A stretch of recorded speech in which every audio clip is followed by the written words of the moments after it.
Back, everyone. I'm Lizzie, And I'm May. and we are Mayhem Mamas. We're on this channel. We talk about whatever we want because it's our channel.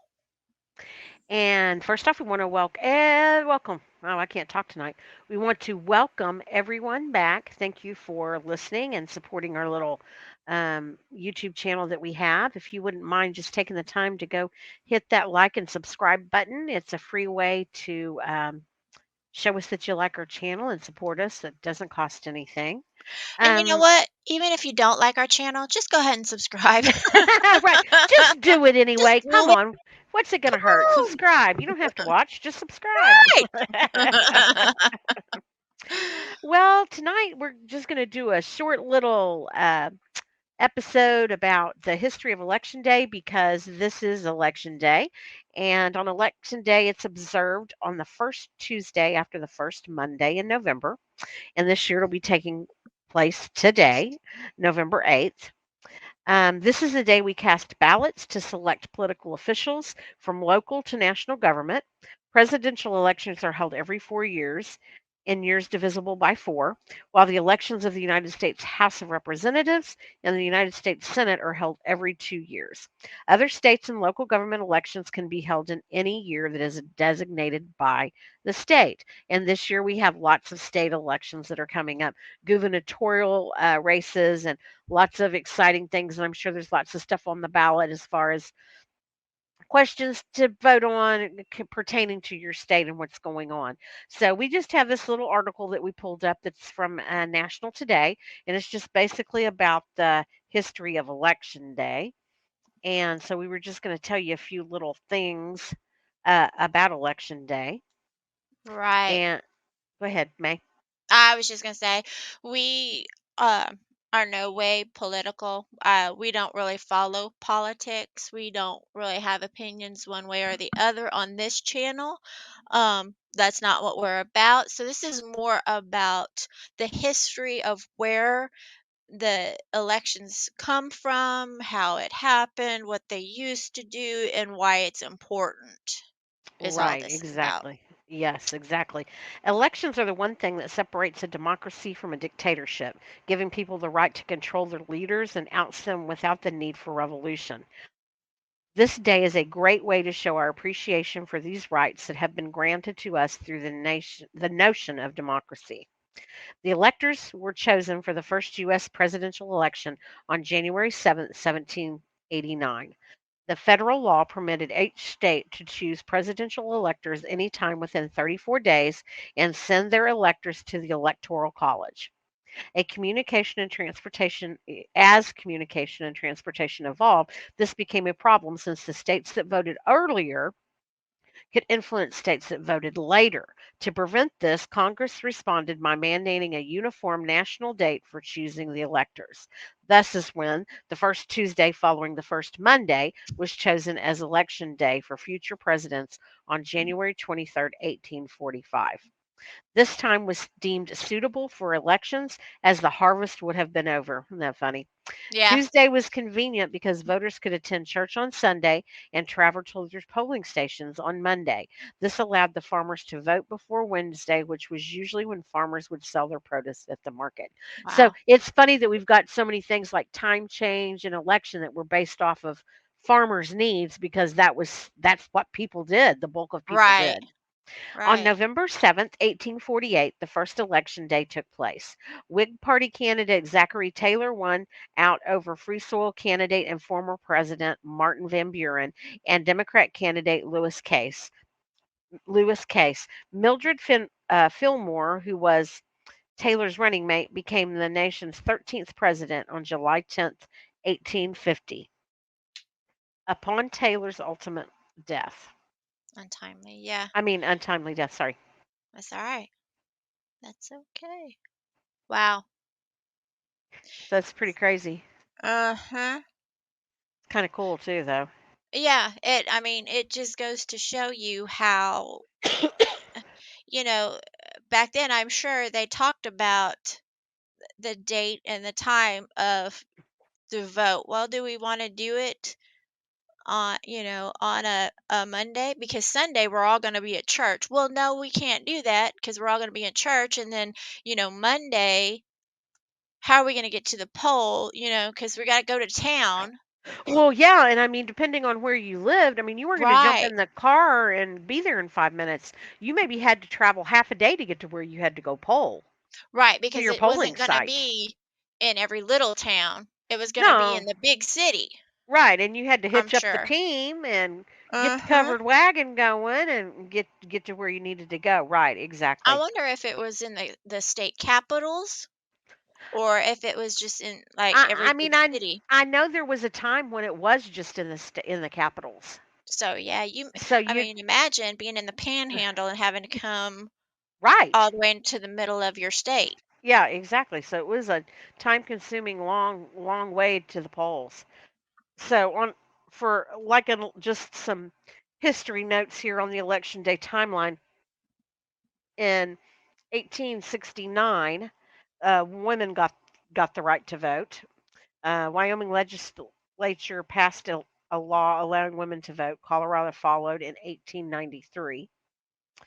Then in 1870, African American men's right to vote. In February 1870, the 15th Amendment grants African American men the right to vote.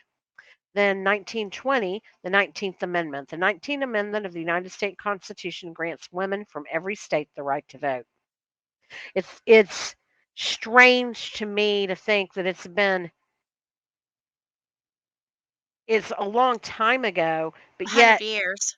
but yet it doesn't seem like it's been that long ago. Well, and just to think, it wasn't every state. Like women in Wyoming could vote. Right, but it wasn't until the 20s that everyone could. I mean, Right. every woman could and everyone basically.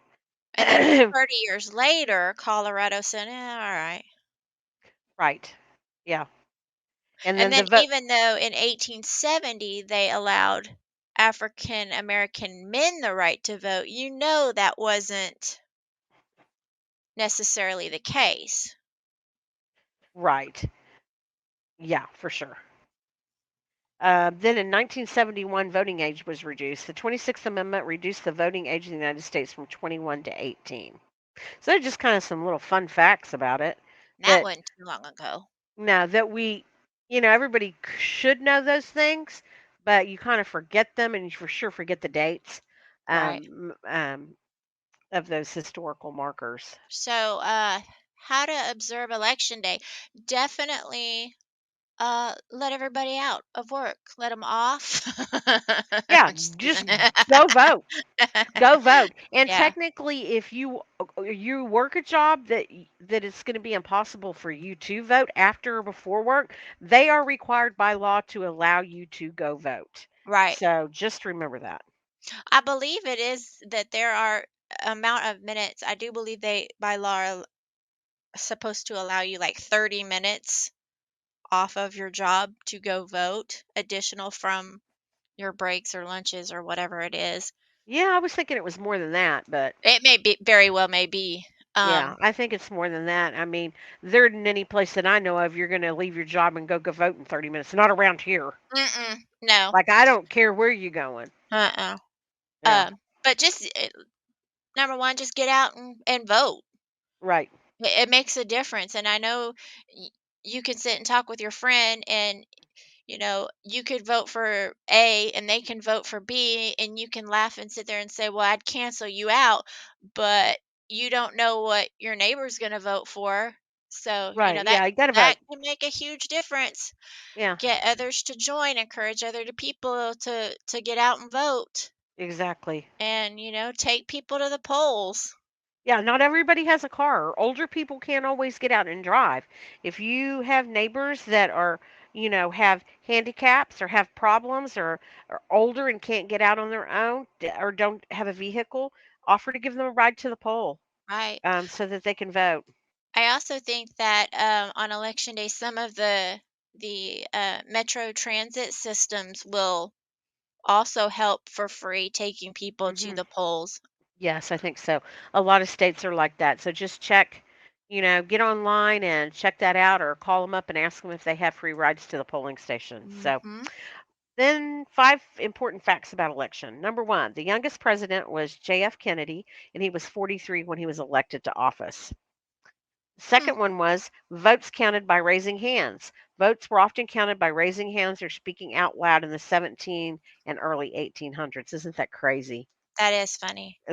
that would be the case? Of course, I guess they didn't have the electronic equipment back then, now did they? Well, no, no, they didn't. And even just, I mean, you would think that they, I, I don't know when the pencil was invented. I mean, I would just think that writing it on a piece of paper would be, Right. Well, eventually things did move to that, but I mean, if yeah, you're thinking about it, if you've got a town and you only maybe have 15 or 20 men that are coming from 15 or 20 true, different families, so you could raise your true. hand. Or I mean, you could simply say if you want this guy go to that side of the room, you want this Uh-huh. guy go to the other kind of thing. Well, So, and plus you only had the, I'm assuming, educated men who were going to vote, landowners who were going to vote. I mean, there was, like you said, small selected group of people that were going to vote. It wasn't going to be like today voting. right, exactly. So it's not like they had to sit and count hundreds or even, Or thousands of people. Yeah, it yeah. was going to be easy. Number three is the first woman to run for office. Victoria Woodhull became the first woman to run for presidency in 1872. I did not know that at all. Good for her.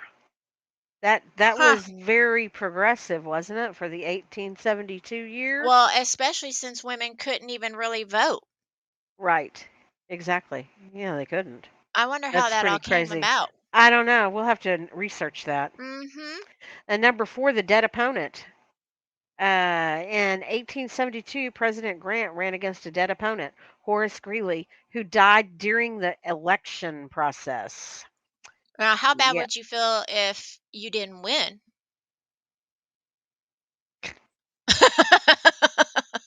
The dead right. guy won. Well, right. Well, and I mean, in that situation, I think that it's the way, if you're the only Yep. two on the ballot and one doesn't make it for one reason or another, the other one automatically by default wins.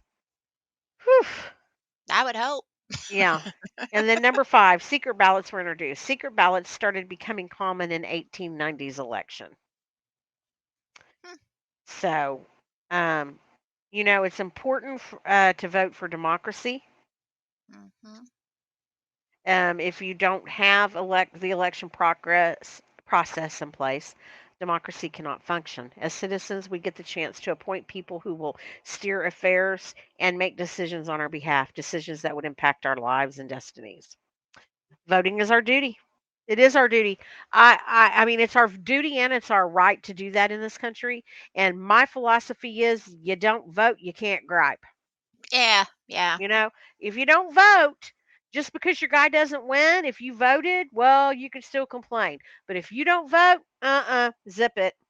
yep. The other thing is to ensure a better future. We should constantly strive for perfection. We have faced many issues in the past as a society, and the only way we were able to fix them was when we unanimously demanded change. Voting is the best way to demand that change. So vote today to ensure a better future. So everybody, if you haven't done so already today, get out and vote. You should have a little bit of time left in most every time zone to get those votes in. Yes, So yes, yes. let's Yes, go yes. rock of that vote today and Yes. practice your civic duties and your right. Yes. Vote. Have, be safe. Have a good evening, and we will see you back here on the next episode.